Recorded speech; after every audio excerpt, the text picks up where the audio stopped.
بسم اللہ الرحمن الرحیم۔ ساجد اسلامک ٹی وی کے معزز دوستو، السلام علیکم۔ میں ہوں ساجد، آپ دیکھ رہے ہیں اسلامک ٹی وی۔ محترم و عزیز دوستو، آج کا ہمارا موضوع یہ ہے کہ مسجد نبوی شریف کے ستون کتنے ہیں، ان کے نام کن نام پر رکھے گئے ہیں، جانیے اس ویڈیوز میں۔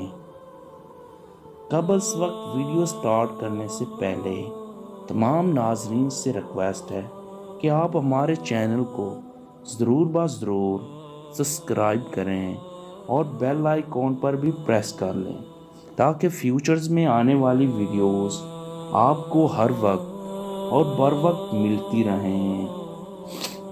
آج بھی مدینہ منورہ میں مسجد نبوی 8 ستونوں پر مشتمل ہے، جنہیں عربی زبان میں استستین کہا جاتا ہے۔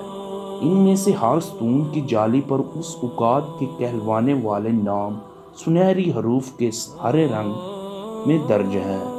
ان ستونوں کے درمیان ایک ریاض الجنہ ہے، جس کے بارے میں اللہ کے رسول اللہ صلی اللہ علیہ وسلم نے فرمایا تھا کہ میرے گھر اور منبر کے درمیانی مقام ریاض الجنہ ہے، یعنی جنت کا ٹکڑا ہے۔ آج بھی یہاں آنے والے زائرین نماز اور نوافل ادا کرنے کی سعادت حاصل کرتے ہیں۔ مسجد نبوی شریف کے 8 ستون پرانے ناموں پر ہی مشتمل ہے۔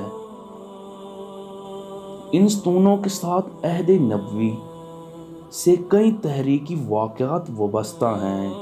ان ستونوں نے آج بھی روضہ رسول کے گنبد کو مقام میں تھام رکھا ہے۔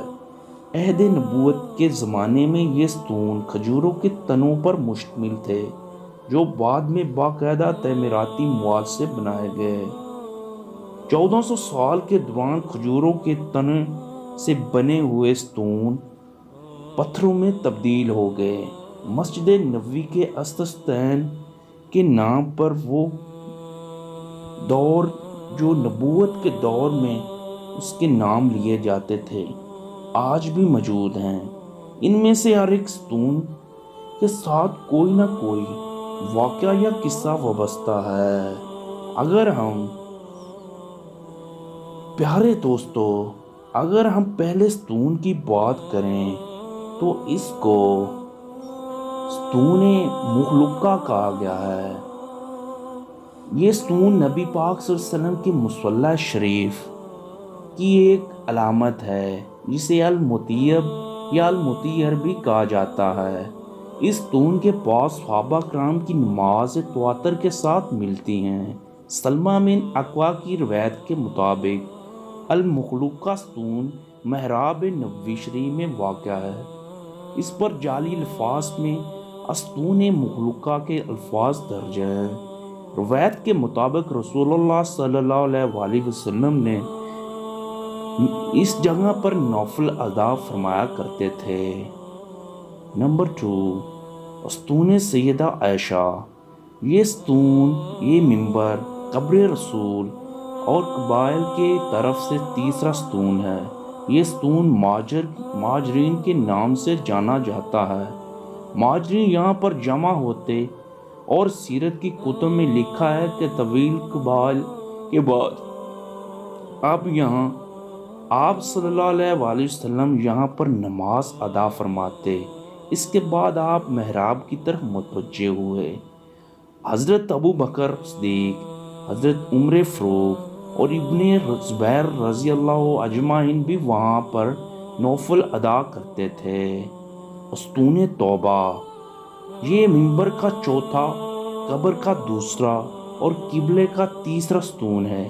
اس ستون کو ابو لبابہ کے نام سے جانا جاتا ہے۔ بنو قریظہ کی جنگ میں نبی کے فرمان کی خلاف ورزی کے بعد ابو لبابہ نے خود کو اس ستون کے ساتھ باندھ دیا تھا۔ ایک دوسری روایت کے مطابق جنگ تبوک کے موقع پر پیچھے رہ جانے پر ابو لبابہ نے خود اس ستون کے ساتھ باندھ لیا تھا۔ روایت کے مطابق انہوں نے قسم کھائی تھی کہ جب تک رسول اللہ انہیں خود کھولیں گے نہیں، وہ اسی جگہ خود کو باندھ کے رکھیں گے۔ پھر قرآن میں ان کی توبہ کے نزول کے بعد انہیں کھول دیا گیا۔ استون سیر، یہ استون روضہ رسول کی کھڑکی سے متصل ہے۔ اس کے ساتھ ہی مشرق کی طرف توبہ استون اور اسی جگہ پر آپ صلی اللہ علیہ وسلم کا بستر رکھا گیا۔ استون السیر، یہ استون مسجد نبوی کے شمال میں استون توبہ کے عقب میں واقع ہے۔ یہ استون علی بن ابی طالب کی نسبت سے بھی منسوب ہے۔ اس کے ساتھ باب رسول ہے۔